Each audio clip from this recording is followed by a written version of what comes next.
ಕೇವಲ ಕುಡಿಯುವುದು ತಿನ್ನುವುದು ಅಷ್ಟೇ ಚಟ ಅಲ್ಲ.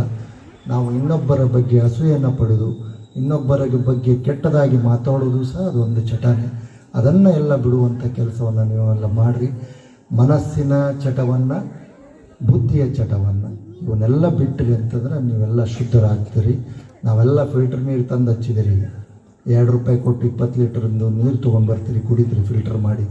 ಫಿಲ್ಟರ್ ಮಾಡಿ ನೀರು ಕುಡಿತೀರಿ. ಬಂದ ರೇಷನನ್ನು ಸ್ವಚ್ಛ ಮಾಡಿ ಅನ್ನ ಮಾಡ್ಕೊಂಡು ಉಣ್ತೀರಿ. ಆದರೆ ಕಿವಿಗೆ ಬೀಳುವಂಥ ಕೆಟ್ಟ ಮಾತುಗಳನ್ನು ಫಿಲ್ಟರ್ ಮಾಡಿ ತಲೆಯಲ್ಲಿ ಹಾಕ್ಕೊಂಡ್ರಿ ಅಂತಂದ್ರೆ ನಿಮ್ಮ ಬದುಕು ಶುದ್ಧವಾಗಿರ್ತದೆ. ಹೇಳುವಂಥ ಮಾತುಗಳನ್ನು ಎಲ್ಲವನ್ನ ತಲೆಗೆ ಹಾಕೋಣಕ್ಕೆ ಹೋಗ್ಬೇಡ್ರಿ. ಎಲ್ಲವನ್ನ ತಲೆಗೆ ಅವನ್ನೂ ಫಿಲ್ಟರ್ ಮಾಡುವಂಥ ಕೆಲಸ ಮಾಡಿರಿ.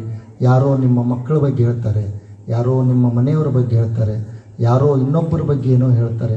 ಹಾಗೆ ಹೇಳ್ತಾರಂತಂದು ಅವುಗಳನ್ನೆಲ್ಲ ತಲೆಯಲ್ಲಿ ಹಾಕ್ಕೊಳಕ್ಕೆ ಹೋಗ್ಬೇಡ್ರಿ. ಅವುಗಳನ್ನೆಲ್ಲ ಅವನ್ನೂ ಫಿಲ್ಟರ್ ಮಾಡಿ ಹಾಕುವಂಥ ಕೆಲಸವನ್ನು ಮಾಡ್ಕೊರಿ.